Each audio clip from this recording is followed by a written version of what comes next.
I don't know that James Franklin's most interesting comment yesterday garnered the attention that I thought it would. And as I was sitting here today thinking about what we're going to talk about, a major shakeup in college football is what he's asking for. We'll get to that in just a minute. That's on today's show. Of course, your questions and comments on BWI Live. Hello, how are you? Everyone knows we're doing all right, so we're going to try and skip all the pleasantries because we got transfer portal, football games, and James Franklin's press conference I can't do it, though. I can't, because here's the thing. I don't actually get to talk to these guys all that often, so this is the start of our conversation for the day as well. So, Fitz, how are you doing? I do want to know how you're doing. Well, good. I'm glad you asked this time. Terrible. There's snow sitting in my yard. No, it's actually really nice today in State College. I wish today was Saturday, just selfishly. Yeah. It's in the 40s, which is a heat wave around here lately. But no, we're good. We've got a playoff game coming up Saturday. Oh, by the way, the transfer portal is rocking right now. We're going to cut out the recruiting segment just because it's all portal right now. There's nothing going on in recruiting. Bryce Baker went to North Carolina. We don't need to spend any time on that.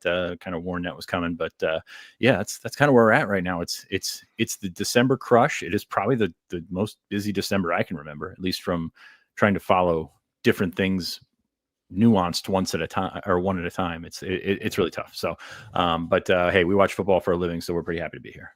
Yeah, for sure. Steven says Nate and T. Frank after the presser in front of the logo. That's actually the door to the locker room at Beaver Stadium. Everyone liked my sweater. And he also says great analysis. We spent 14 minutes or so, Nate, talking about Beau Pribula. We didn't even scratch the surface on the conversation. Chris also likes my sweater. So I like that was a good sweater. That's one of my favorite buys. I don't get to wear it a whole lot because I don't do well in sweaters because I get too sweaty. But Nate, what have you been thinking about since the last time you and I had a conversation? I know, great transition. Sweaty me to to your thoughts on football. I've been thinking about your sweater, honestly. That's been top of mind. I think lots of interesting fodder to chew on. I think it's all very unfortunate. I think it's all very I've been thinking about this a lot, right, since yesterday, is just even broaching the subject, right, with people in or around the Penn State football program on the topics that everyone cares about right now, which is construction of the Penn State football roster for next season, is unfortunate. I think it's too bad that that's what the situation is right now. We have jobs to do, obviously, and this is critical for the future of Penn State. I think it is appropriate to bring up that some of what happened, some of what you saw last year with Michigan post-national championship is a lesson that Penn State is trying to avoid, which is you've just achieved this level of success, right? So for Penn State, it's the playoff. Just getting to the playoff was an important step for this program. But at the same time, you don't want to leave yourself – you don't want to be flat-footed on the backside. You don't want to be gutted by the success that you just achieved. Now, part of that was Jim Harbaugh going to the NFL and taking half the staff with him, basically what he always does, which is once he wins, then he skedaddles. So it certainly is relevant in the conversation of a lot of different factors, Nate, when it comes to how you deal with the compression of the schedule, as I mentioned at the end of the video yesterday, which if you want to go check it out, we had that conversation about Beau Pribula and all these things stacking together at the wrong time on the Blue White Illustrated YouTube channel. I do want to get into the next thing, and I didn't mean to cut you off, but we do have to get to this because it's already in the chat, and that is Penn State gets a commitment in the transfer portal from a wide receiver, no less, Kyron Hudson. Of course, last night happening at 8 o'clock. People were clamoring for us to talk about it at 9 o'clock. And so I want to get the conversation going here on the show as quickly as possible. So Fitz, Kyron Hudson, Penn State, wide receiver, no duh fit. What do you know about the situation and how do you feel about this one? Yeah, first guy they brought in for an official visit. Kyron Hudson came in on Sunday, visited on Monday, and by Monday night he had committed. So I think it's a fairly sizable pickup. You look at what Penn State's trying to do with that room, and it's not just one guy. I think they're going to continue to expand that net and see what they can get in terms of what can fit, because what they've got right now hasn't proven it can take it to the next the final level. You know, hey, they got to the Big Ten championship game. That's great. They've done a lot of really good things. I again think Trey Wallace is a better player than a lot of Penn State fans give him credit for. But from top to bottom, that room has, you know, performed to the standard that we kind of set for it going into the year, and that's not a compliment to that group. So I think Kyron Hudson comes in and gives it gives them a toughness, an element of toughness that they really seem to need. I mean, you just look at his tape and it's contested catches. I mean, I don't think he does anything super otherworldly as an athlete. I don't think he's anything crazy in terms of like how he works. And, you know, you're going to see the drops thing thrown around. I mean, I haven't watched all the tape to verify whether that's true or not, but it seems like his catch percentage is pretty darn solid. So if that's what you're looking for, he was in a really good room. We talked all week leading up to the USC game about how deep and how good that room is and talented that room is. And, you know, I think it's a little bit different than Julian Fleming coming in last year. I think that's the place that people want to jump to in terms of comparisons. But I think that, you know, he offers a little bit more upside in terms of what he can do, you know, from an athletic, physical perspective. He is a really interesting watch, just diving into the film this morning with everything going on.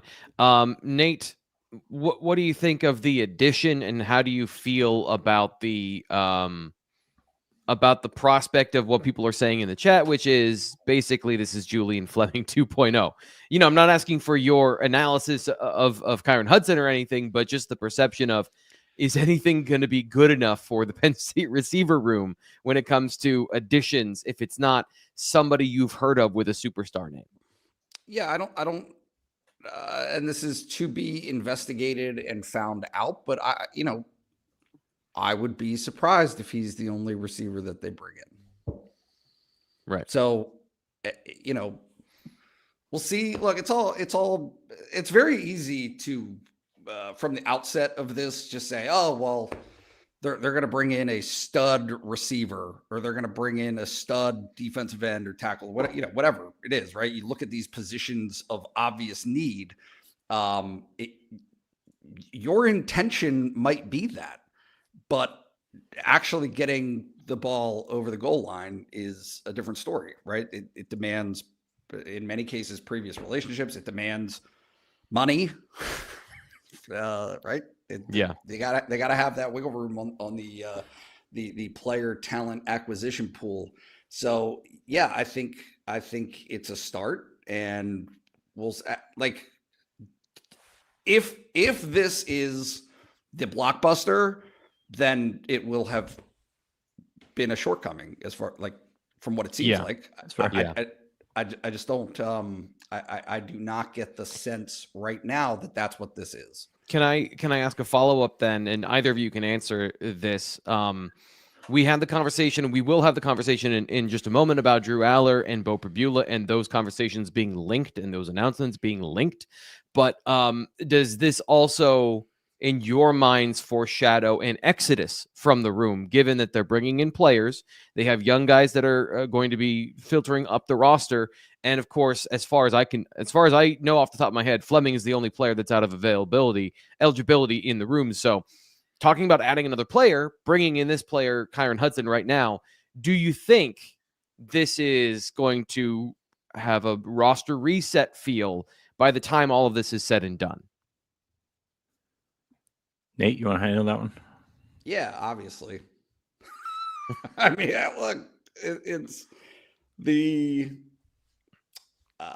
the data set is large enough, and I think, look, you can pick out little hints, right? Tysier Denmark is a really tough player, and I'm quoting the word tough by James Franklin. Okay. Has he said that about anybody else in that room? Has he used that word? No. So, you know, there is an overall profile, I think, of player that they want that doesn't currently exist. And, you know, the clock has been ticking on production for a while. So it's just a matter of who has met the, like, it's all a balance, right? You take as many as you can get that you think will elevate the top end of the room, but also you can't be so aggressive that you don't retain, like you have, it's just this constant juggling act of who are the players that you still see an upside for that will have an impact, right? To me, it's like, hey, well, what does Peter Gonzalez look like next year? Like, I don't have an answer to that. Hopefully healthy. Hopefully healthy for him. Yeah. I think on the front end, the conversation was intriguing and encouraging because, again, he brought that style of toughness to that room. So it's just, I do not know individually what the futures hold for Caden Saunders, right? Right. Certainly Omari Evans. Like you got to wonder with some of those guys, and then some of the guys down the depth chart that didn't really make an impact this year, but have been in the program for a couple of years. It's going to be interesting to see how that room takes shape over the next couple of weeks. Yeah, and what's the counter argument from that group if they say we don't like you bringing in transfers? It's like, I mean, how does that work? You know, well, and I think a big part of it is, hey, and this is the fascinating dynamic of and the push and pull of today's free agency, transfer portal free agency is, hey, if you want to stay, that's fine. We don't have any money for you. Like this is your package. This is the offer is no increase from last year, if anything, right? So I just think these are all the player personnel acquisition, transfer portal conversation items that are constantly evolving. And so it's going to be interesting to see who else pops up on Penn State's radar, if at all, or who Penn State likes, right? Like who does Penn State fall in love with and say, hey, we're willing to empty the bank account for this guy?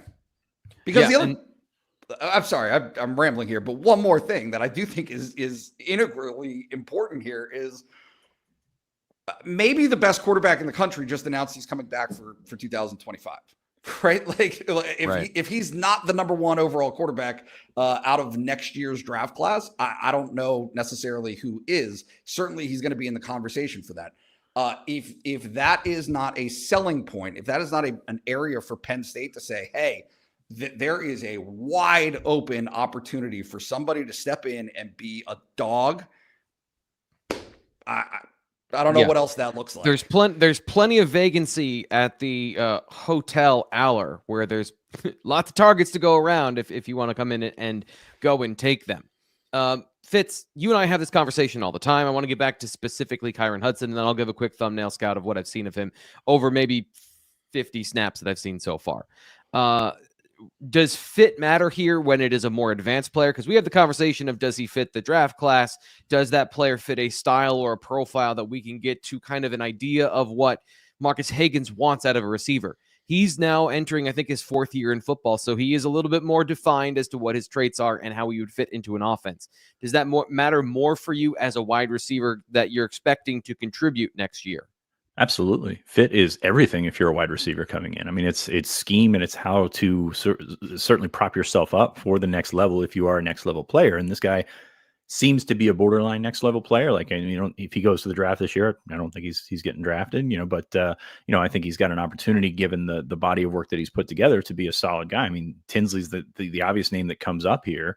But of course he came from Western Kentucky, not USC. Yeah.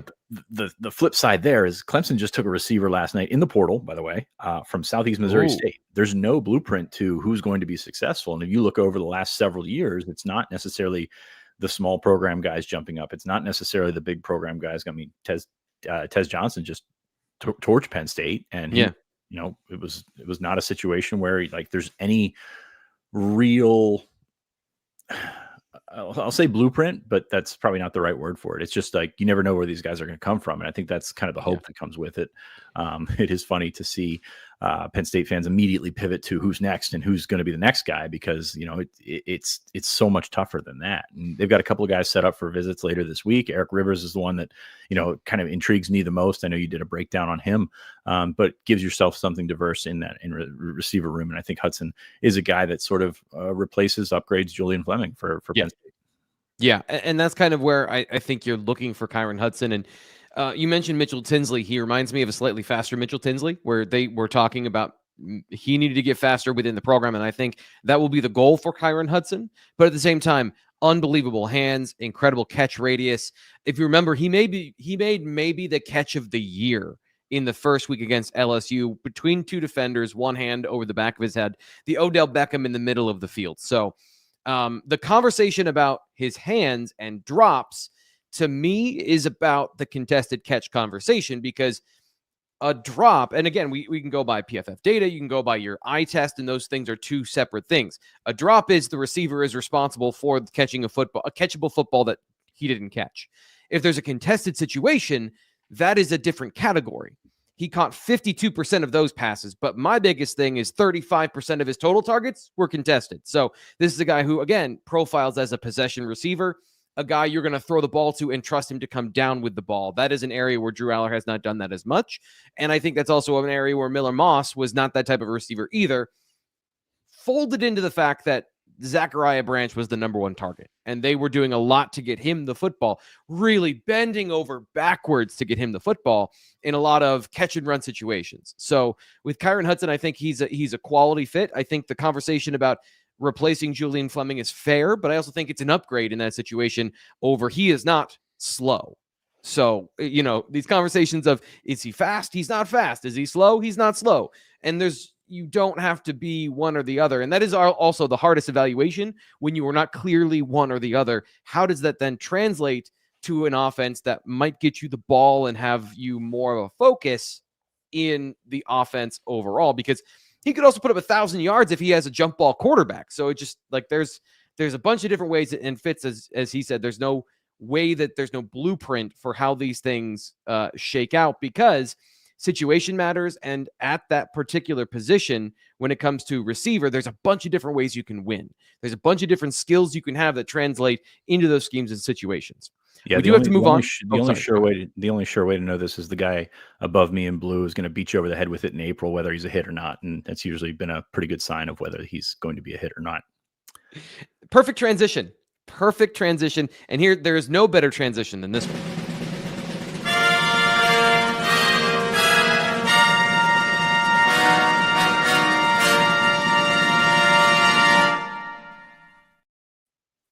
I wouldn't have said that if I knew that's where we were going. Oh, that's where we're going, because we've got to talk about Drew Allar returning for 2025. Fitz, you tweeted this. You tweeted this the other day. No, I tweeted he was going to be insufferable, and I didn't need to go to this on the show. But I didn't say anything. Yeah, he eventually got it right. That's right. Yeah. So, Nate, Drew Allar's coming back. Oh, Fitz. Yeah, look, the buzz started, I don't know. We were still playing golf, I remember. So it must have been warm out, November-ish, right? That Drew Allar was October, strongly considering a return. Look, and yes, things evolved. I reject the sentiment, and some people are trying to put it on me that Drew Allar leaving was never a possibility, right? When I said, hey, that's the lean in September, yeah. He's also playing that way. The evidence and the arrow was pointed that way. The projection was in that direction. That is not unique to me. I'm not picking that out of the air. It's through conversations with people who understand and know. Was it a sure thing? No. And I don't represent things to be that way, because I know that's not how these things work. There's always some level of wiggle room. As things went along, a few things happened. Penn State football lost to Ohio State in November, right? Conversations changed. Things evolved. Draft grades, all of that different stuff came into it. And you could hear Drew Allar talked about it yesterday. Intensive, many conversations, dialogues with his parents, agent, James Franklin, Danny O'Brien, right? All of the different voices that need to be heard in that process all eventually landed in the space of, hey, there is more to gain by coming back and being a year older, having this more experience, potentially doing better things in your college career than leaving. And so that's ultimately what he chose. And for Penn State, I mean, it's just like, it's there is no way, like, we're just I think everybody's gonna process it and kind of move on. And it's just, Drew out. But this is such a monumental decision to the stability of Penn State football, to have Andy Kotelnicki back, to have Drew Allar back, right? To have those ingredients stay the same from one year to the next, just it immediately changes what the potential is and what the possibilities are for this Penn State football program next year. It's a big situation for Penn State to be positive momentum going forward. And I also think that there's an argument that if you don't feel like you're ready, look at this last draft. Bo Nix was in college football since the 1800s, and he's doing much better than Caleb Williams, who, his last year at USC, you talk about QB wins, you talk about all those stats that go into making a winner. They didn't really align for Caleb Williams. He goes number 1 overall, but is struggling with the Bears. Obviously, situation, head coach, everything dictates the success of the quarterback beyond his individual makeup, but why not go in as prepared as possible? I think that might be an argument you see, especially if you get paid on the college football level. But the college football level is changing, and everything that we know about the postseason is changing as well. It used to be you went to one bowl game. Now you go to multiple bowl games if you're in the college football playoff, and if you want to go, Penn State's going to face SMU this weekend. Then they'll go to the Fiesta Bowl against Boise State. But if they win that, they're going to South Florida in the Capital One Orange Bowl. And collegiate athletic travel, they're making some decisions. The people are excited about the playoff, but if you're going to you're probably not going to every single game. So if Penn State makes it all the way to the Orange Bowl, you can go with collegiate athletic travel, and this is a destination they know very well. You can be part of the action with an all-inclusive bowl game travel package brought to you by Collegiate Athletic Travel, a national leader in sports fan travel for over 50 years, and in partnership with Center for Travel, your state college-based go-to companies for Penn State bowl trips. Air-inclusive packages give you round-trip air transportation from select Pennsylvania cities, deluxe hotel accommodations, airport, and game travel. And you get to go with their seasoned staff who have been to all of these places for years and years and years and know the lay of the land. So all you have to do is wonder, hey, is Penn State actually going to beat X team from the other side of the bracket? Can they actually get to the college football playoff national championship? You get to focus and have all of your anxious energy there instead of worrying about, hey, do I have my tickets? Where are my tickets? How's the shuttle work? What's the best place to go to dinner? They know all that stuff for you, and they can give you that information. And of course, if you want to get to the game on your own, you can still get their land package, which is you get yourself there, and then you get all the amenities once you arrive. Visit athletictravel.com in the coming days for details about that bowl game specifically. You can call right now at 814-238-4987, and you can submit your information right now on the site for that Orange Bowl trip. So I know everyone is saying SMU, you're looking too far ahead, but we do have to make these decisions because the realities are out there. James Franklin even said the way our team is playing right now might be playing for a while when it came to Beau Pribula. And if all of this has got your head spinning, Fitz, just go calm down at Anti-Fragile and have a beer. Look at you. You were on fire today with these transitions. Kind of. No, it's Anti-Fragile Brewing, of course, Calder Way, Downtown State College, my favorite sponsor. I mean, I'm very selfish in this one, but my favorite sponsor actually stopped by there. Had a day date with the wife this weekend, stopped by there, met Garrett, who was a friend of the show, and he said that he had name dropped there. So we appreciate that everybody that goes in there lets them know where they're coming from. It helps us, it helps them, and it helps you to drink State College's best beer. Also kombucha, mixed drinks, a little bit of everything. Get their cheesesteak. Trust me, we were sitting up there and there were people debating whether or not to get the cheesesteak. And my wife, who is, not a huge cheesesteak eater, as much, not a connoisseur like I am, said, get it. It's the best one in town, easily. And then I got warned that if I ever come home after getting a cheesesteak without bringing her one, then we have problems. So that's as ringing of endorsement as a cheesesteak as I can get from John's outside. But back inside, great space, especially on a football weekend. Always packed with Penn State fans, always packed with our followers here on the Blue White Illustrated podcast. Definitely appreciate everybody's support, and we appreciate their support. And we hope that you can support the people that support us. And there's no better way to do it than by drinking beer. So check out Anti-Fragile if you're in town this weekend for the playoff. It's going to be fun. I'm going to guess they're going to do their breakfast sandwiches. I know it's a early setup for them, but it's always worth stopping by before, after the game, or anytime during the week. It's an awesome place to go, especially I know Friday nights and Friday afternoons are packed there. I don't know if the weather's going to be great, but you get a bonus home playoff game. So just keep your routine intact. Go check them out and order a cheesesteak for me. I was talking to somebody who was telling me like they are actually a patron of another cheesesteak place. And they're like, yeah, John's is better. And like, so that, I mean, talk about ringing endorsements. People who are clearly embedded in one area are like, well, you know, I like this person, but go get those cheesesteaks. Nate, I want to come back to you about Drew Allar. We had a quick pit stop detour, but the situation for Drew Allar and this portal conversation, the chat is alight with the fact that Drew Allar coming back and all of those conversations. I want to pick that up again. Is there an opportunity where all this goes so well for Drew Allar that this decision isn't final?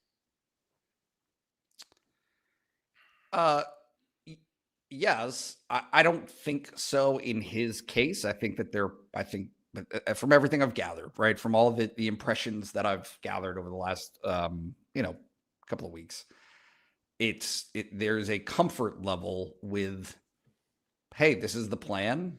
Like the plan. Seems good. Seems like a good idea. I don't know what's happening. Yeah. Anyway, hot take alert. Yeah, maybe. Hey, Nate chiming in. Yeah. So it's a situation where I think they're comfortable with how things go moving forward. Look, is there a chance that Penn State wins a national championship this year and that Drew Allar is the star of the show? And in delivering that to Penn State, by nature of their inclusion as a 6th seed in this year's playoff, yeah, there's a chance of that already. And we talked about this, T. Frank, 3 weeks ago, the mocks catching up, right? Yep. Where there are things that we see.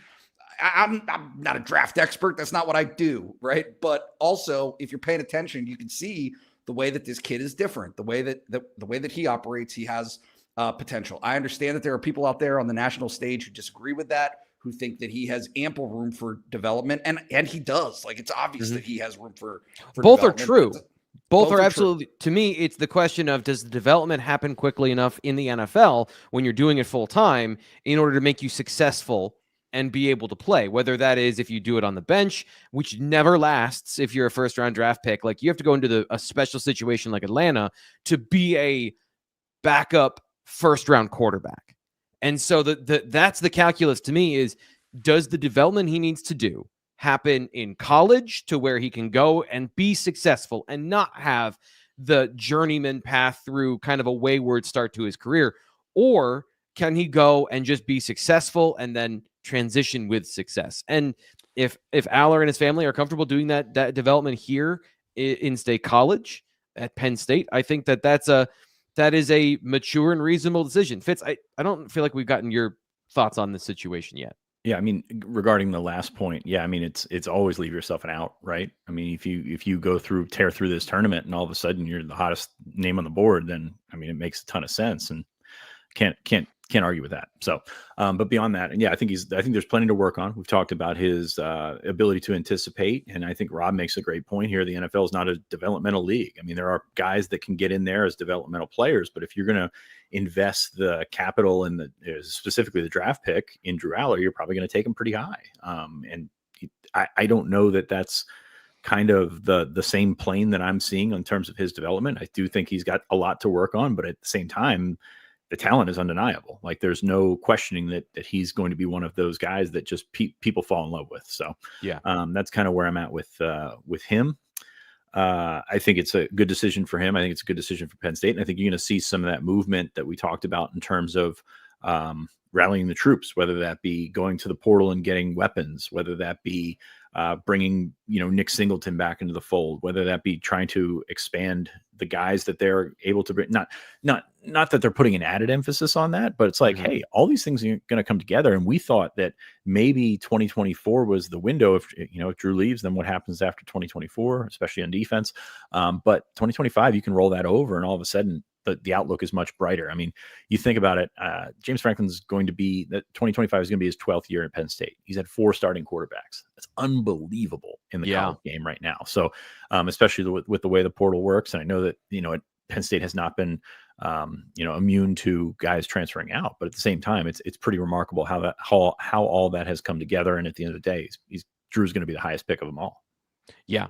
I think that there's, as we've talked about, Nate, you brought up Michigan earlier, the financial incentive to stay in college football now makes more sense for guys to not immediately jump to the NFL at the first possible opportunity.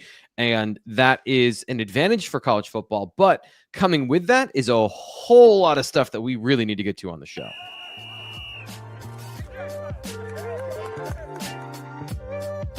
They have both gotten reps with runs.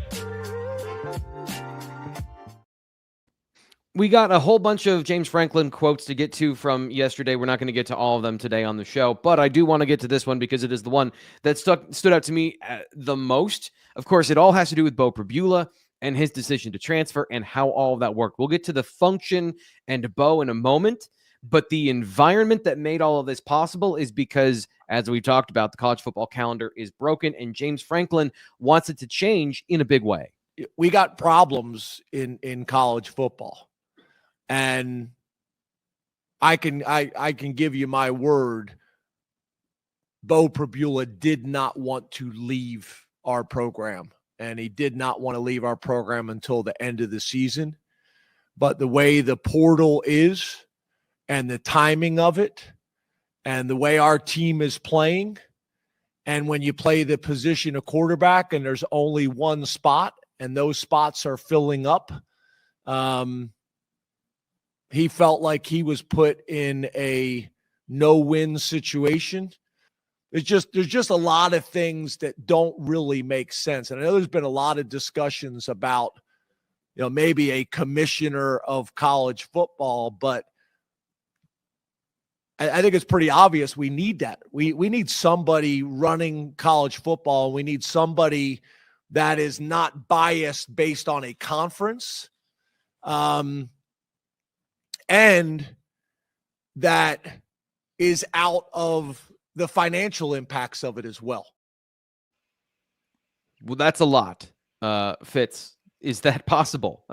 Is that coming to college football to have a commissioner who is above the SEC and the Big Ten and above the NCAA that can corral all of these interests and align them in a way that makes sense?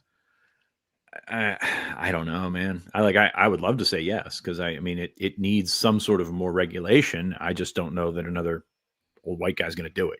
It's kind of where we're at with this whole thing. Is like you're playing to the powers that are the Big Ten and the SEC, and then there's a clear power structure there.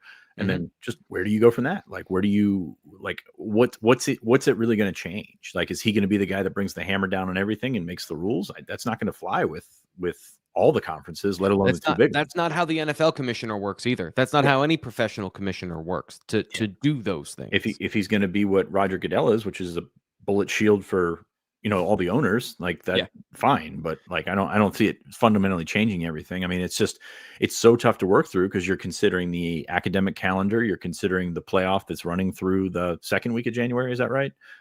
So those two things right away don't align. You're opening the portal on December 9th and letting it run through the end of the month. And, so if you're not in the playoff, you have an advantage there, which, that's kind of a double-edged sword, of course.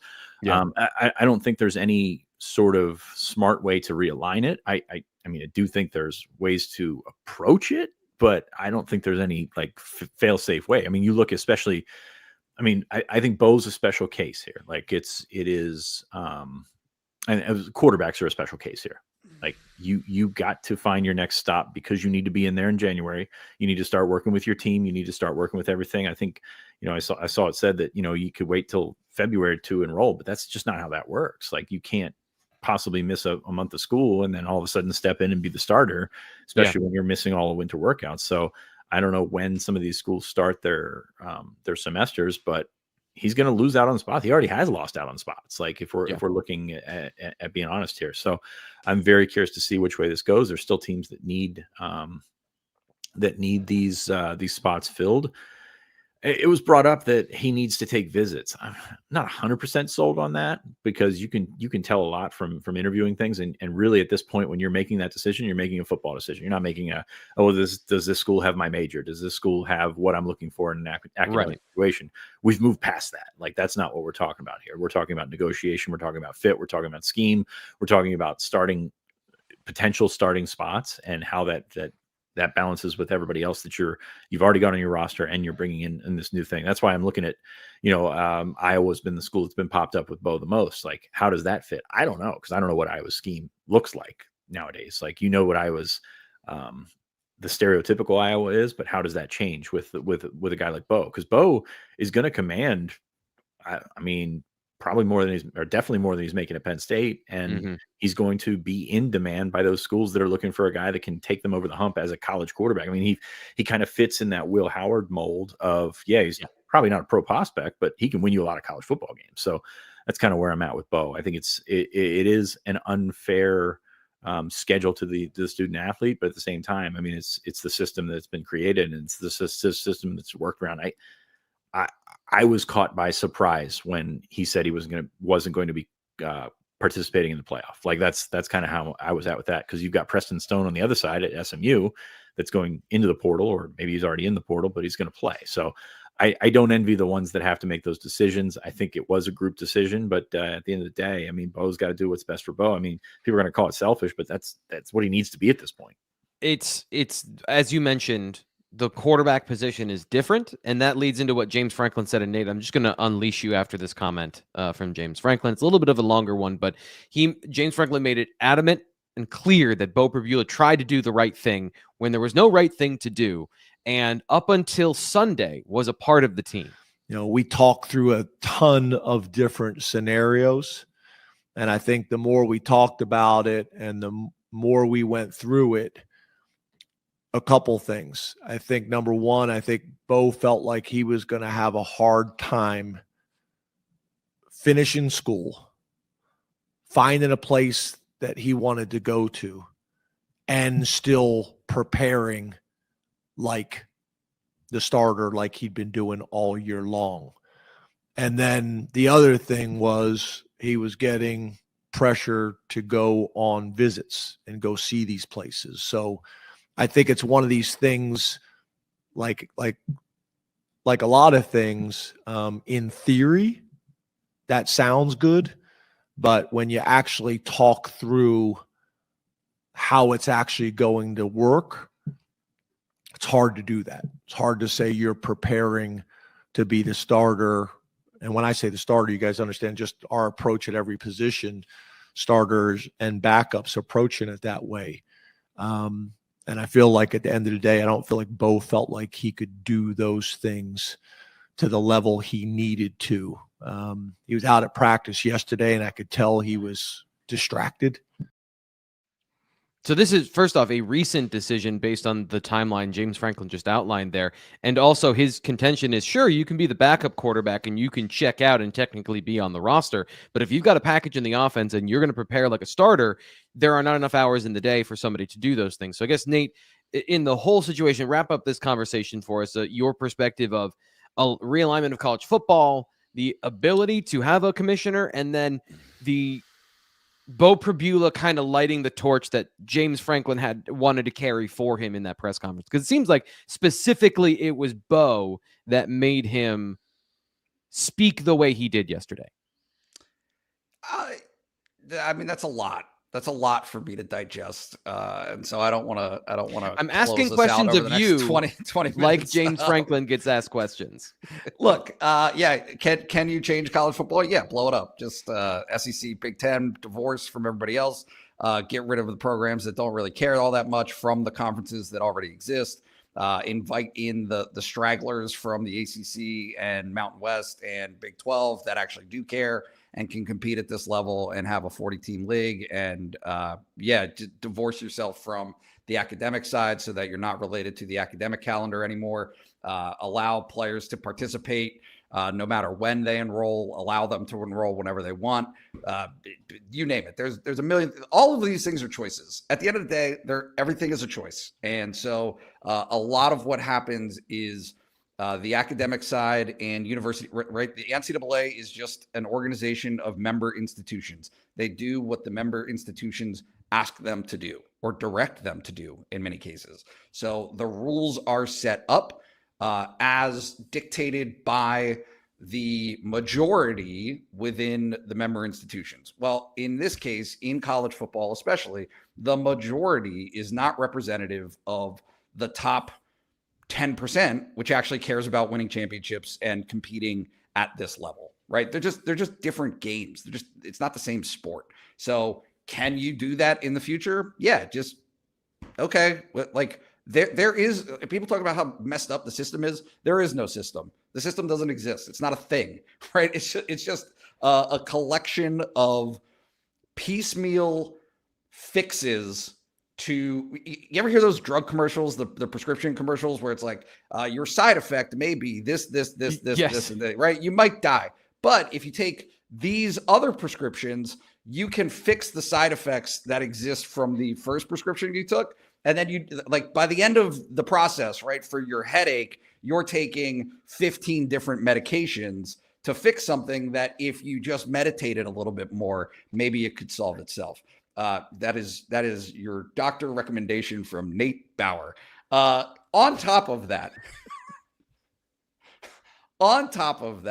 I don't know what else you asked. It doesn't even matter. But that's the important thing is how do you fix this broken thing that has a postseason with, I said this to you, it's almost like they lost Beau Pribula to a long-term injury while on a bye week. Like they just can't seem to find success for the health of the team and keep key pieces together.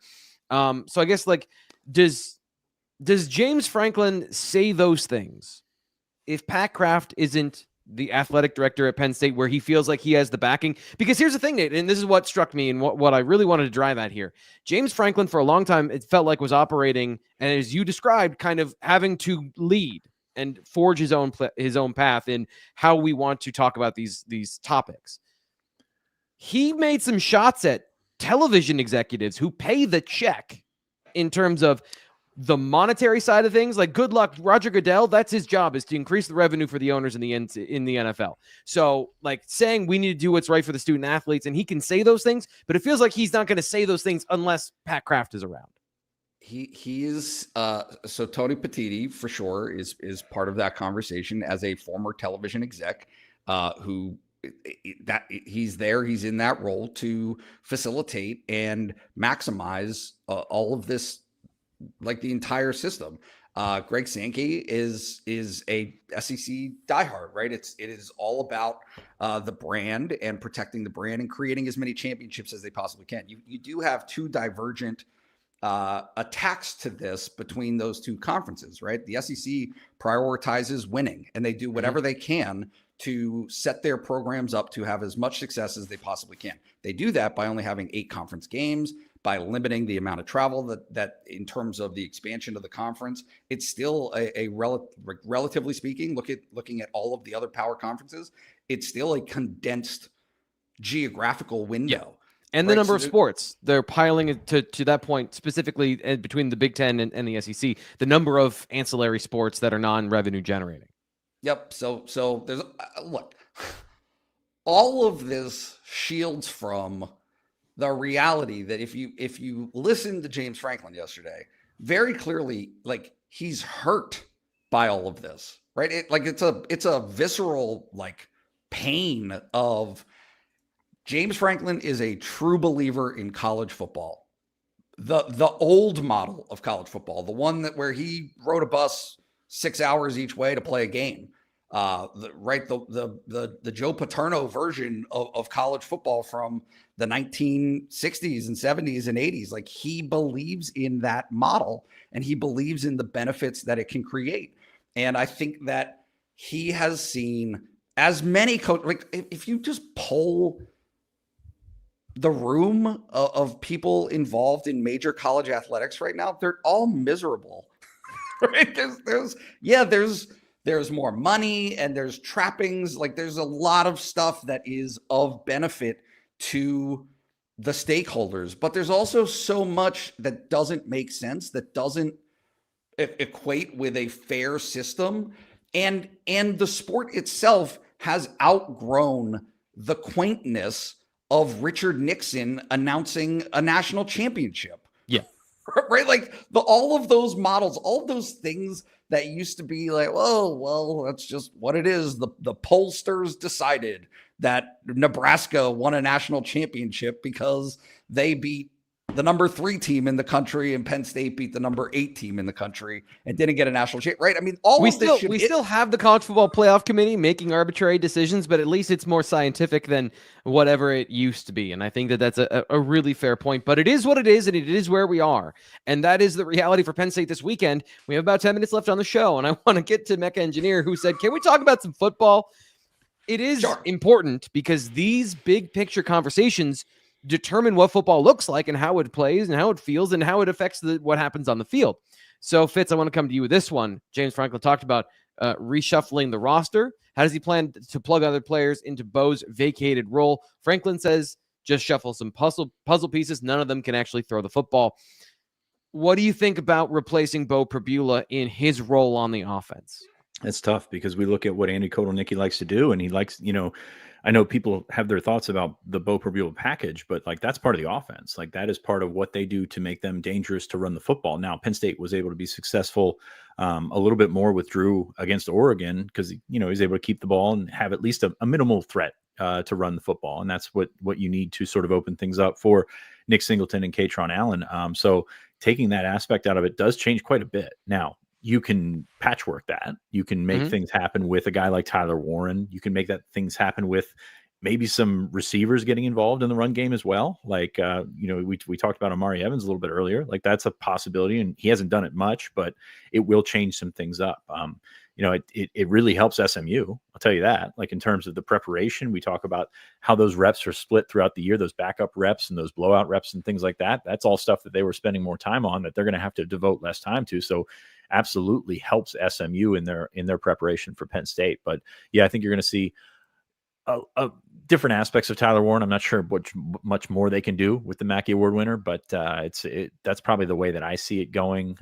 You kind of figure out, we talked yesterday about the backup and how that'll work, but Gruckmeyer, that is not a situation where you want to throw him into the fire for his first snaps to be just I don't want to call him a gadget guy, but a guy that changes things up. So that's what I'm looking at. Drew stays on the field. Warren takes some snaps, maybe gets some more of that direct work with Kyron and Nick Singleton, which has been successful at times. And it's really interesting to look at some of the blocking that they've done on those plays. It's been very successful from an opportunity standpoint. It hasn't worked all the time because Penn State's running backs have not made it work at times. But that's stuff that can work. Especially SMU's got a pretty good run defense. How do you move around their secondary is kind of how you can win this football game. And I think it's kind of a back to front approach here and how you can spread that out and sort of widen the field.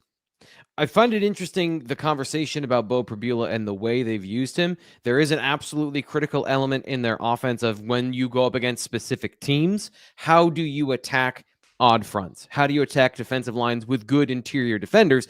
The biggest game that Beau Pribula had this year from an offensive involvement in the run game was Purdue. 5 carries, 56 yards, where they were using him to option the A-gap and option defensive tackles. But they also used 3 quarterbacks back on 3 direct plays to solve the same problem, because if you are going to option with Drew Allar, it's an RPO. If you're going to option with Tyler Warren, it's going to be a mix of those things. And if you're going to be with Beau Pribula, it is the pure option game. Ethan Grunkmeyer. Sorry, go ahead. Can I step in here? When we talk about Penn State getting gashed in the run game, is it because, we talk missed tackles and everything like that, but it's often alignment. And that's what Beau does for your offense. Is it makes the defense think, it makes the defense line up differently, and then all of a sudden you've got holes that weren't there before with Drew. So I think that's really what it takes away is SMU's thinking power on defense, they're going to have to not think as much, and they'll probably be better for it. And I think that's really where the game changes, because Beau's a good football player. I mean, we can sit here and needle his passing and everything like that, but he's a good football player. He's done some really good football, made some really good football plays, but he's not the starter for a reason. But at the same time, he's a part of that offense for a reason. Yeah, Drew gives you. I mean, if Drew starts doing what he did in the championship game, the Big Ten championship game, it also brings some of those elements. And James Franklin talked about that in his conversation with the media about running in the championship game against Oregon. That Drew keeping on some of those plays changed and surprised some teams because he hasn't kept in those situations all year long. They've been manufacturing the pure Andy Kotelnicki offense around Drew Allar's running abilities, which are not to the level of a Tyler Warren or to a Beau Pribula, but they're not non-existent. They do exist. They do have value in creating some of those opportunities for gashing teams of alignment, like you talked about, Fitz, and also with the expectation of what you're expecting from that particular player. So all this folds in. Yeah, but the other edge of that sword is you now have to protect Drew a little bit more. You now have to keep him out of harm's way because your backup is a true freshman. That's the unfortunate downside. Another unfortunate downside of this one. That's a great point. And so let's get into a little bit of an SMU preview here to end the show. Fitz, what do you think? I wrote about it at this BlueWhiteIllustrated.com. I'm going to talk about it more on the show Wednesday, but I didn't want to leave the show without an opportunity to talk a little bit about SMU and the challenges they can present and the opportunities they present to the Penn State offense and defense. So I don't know. We had a brief conversation before the show, so I'm just going to ask you, what do you think of SMU? Yeah, I think it's a really good football team. I mean, somebody said earlier about Penn State plays lesser opponents in the next couple of weeks if they go through it. I don't think so. I think SMU is a damn good team. I think Boise State's a damn good team. They're in the playoff. They're for a reason. Now, does that mean that they'll be the better team? No. I think Penn State's got more talent, and you look at what SMU's been doing, and it's done a really great job through the portal. It's done a really great job of fixing the issues that they had early in the season on offense. They replaced their quarterback, which you don't see. Like, you look at this whole playoff. I mean, you're not going to see a ton of teams that switch quarterbacks midway through the season, which means they've got athletes around him to make that thing work. Very curious to see how Penn State's run game fares this week, especially you take the threat of Beau away, which we just talked about, and you kind of cap Drew in terms of what you're trying to do with him to keep him safe. This is a good run defense from SMU. I mean, I was talking to Billy Embody, who covers SMU for On 3, and he said, you got to go with the corners, and that's not typically ideal for a Penn State matchup, is to go at the corners, because that's kind of the soft spot of this defense. Whereas SMU is probably going to sell out and run to stop the run. So I'm very, very curious how this works out, especially when you're talking about 28 degrees. You're talking about Penn State, who wants to get the ball in the hand of its tight end and running backs, squeezing everything, sort of making the field very condensed in what they like to do. And that's kind of SMU's strength, is right there in the middle. So I'm very curious to see how these two teams match up. Rhett Lashley has been very successful. I'm also very curious on the flip side to see how SMU handles the elements here. Is like, Dallas is no tropical paradise, but at the same time, we're going into a different cold. I mean, I was talking to my dad yesterday, and they live 2 hours south, and it's a different kind of cold even from here to there. So from here to Texas, that's a different cold. So I'm very curious to see how that goes, because I don't think they're as deep, as some of these other teams. I think the ACC coming into the playoff is probably ranked appropriately, and we're going to see how all that translates over the course of a couple days. I'm chomping at the bit to get into these X's and O's. You brought up so many great points about this game and this team. The one thing that Drew Allar talked about yesterday is their linebackers. They're great in coverage. They're also 5'11", and I don't know if you know this. Tyler Warren's 6'6". That's just a fascinating matchup to me. Nate, what do you think? What are your early thoughts of SMU? How's their offensive line? It's okay. It's well coached. I think that there are some good elements to it, but overall, you've seen them lose through athleticism and through power against teams that don't have the same horses that Penn State has up front. And so I guess that's my question, is for them to unlock the space-eating athleticism that they have in their skill positions offensively, which I think is kind of a hallmark of who they have been this year. They need to get the ball out to them, and therefore keep Abdul Carter from committing murders in the backfield. And so that's like, to me, that's just a massive ingredient here. I just glancing at some of their numbers, they are pretty good in team sacks allowed, but they are a little more vulnerable in tackles for loss allowed. And so I have some questions there as to what the potential is for Penn State to kind of take them out of their game, or create advantageous situations for themselves defensively. James Franklin called Kevin Jennings what makes them go on offense, and it's a really interesting offense. When I look at the numbers, none of it paints a picture of a typical offense you see. Fitz, what do you know of their receivers? Because that's an area I wrote about this yesterday of like, just trying to be honest, I don't have a good feel for them because I don't see them being dynamic on film, but I know that they come with a high reputation into this game. And as Nate just talked about, getting the receivers the football. What's your opinion of their ability to challenge Penn State out wide and down the field? I don't have much of an opinion on that, but thank you for asking. Okay.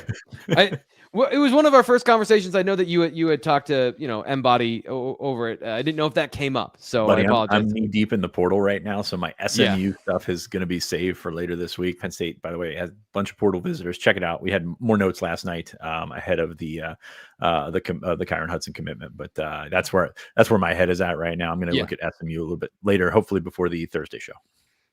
And you were on that. I was not on the portal at all. So when Kyron Hudson committed, and I just wanted to bang my head on the the floor that I'm trying to replace in the entryway while all this is going on. So it's just like there's a lot of things going on. Being a person right now is not an option really for all of us, because it's football and then recruiting, then football, and then portal, and then football. Anyway, Nate, any final thoughts here about the upcoming game? What do you want to know from James Franklin coming up tomorrow about the situation that presents itself for Penn State? Yeah, I don't know. I think the break is kind of interesting, and maybe a we're talking. It all kind of wraps together, right? This conversation of how to fix college football and some of the calendar issues that exist. I just wonder why everybody needed a week off. Between you think it should have rolled right into the playoff? Definitely.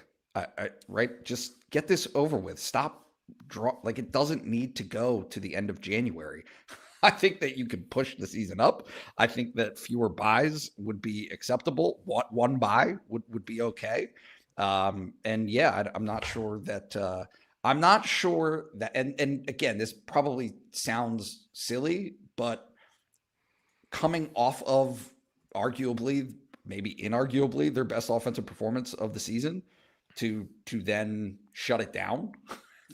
Like, I'm not sure that that's exactly as desired or as they would have drawn it up. So, I'm going to be interested to see how all of this looks. There's so many interesting dynamics to this game, this weekend. Fans, a lot of pearl clutching still that the stadium won't be filled. That there's a lot of seats in there, and there's going to be a lot of people in there. Either way, right? Maybe it looks not completely full, but 100,000 is 100,000. And I would very much anticipate them having that on hand this weekend. We've got a lot coming up here on the Blue White Illustrated YouTube channel. I always forget to do this because I'm so excited to talk to you about all of these topics. But one of the things we have to do here on the show, and I apologize that it's at the end and we're cramming all this to the last couple of minutes. Please subscribe to the Blue White Illustrated YouTube channel if you have not yet. And if you're listening on the podcast, leave a review and a rating, especially on Apple Podcasts. Those help us out quite a bit to help spread the show. Penn State's in the playoff, guys, and this is a great opportunity for everyone to learn more about Penn State football. There's going to be a lot of people that are just paying attention for the first time. And if you're a regular here, it helps out quite a bit that you guys are here. And if you're new, subscribe here. We are just shy of 16,000 on our, I always like to get to those even round numbers. So they're like 50 people shy of subscribing there. And of course, keep watching what we got coming up. Tom Allen is going to be talking to the media in less than an hour. So I'm going to be off this camera and then in the car within 45 seconds. And JC Corrigan says, T. Frank, how's your car? Not great. Still finding out whether or not I'm going to have it going forward. But luckily, we bought a second one before football season. So my wife didn't have to wait until 8 p.m. at her job for me to then go and pick her up. But now we're working through all that stuff. But I will be at Tom Allen's press conference, bringing you those comments here in just a few minutes on the Blue White Illustrated YouTube channel. Thank you to Sean Fitz and to Nate Bauer for being here on the show. We will be bringing you more conversation. Again, we talked about SMU, a preview of what I've seen on film coming up tomorrow. We'll be back. Talk to you then.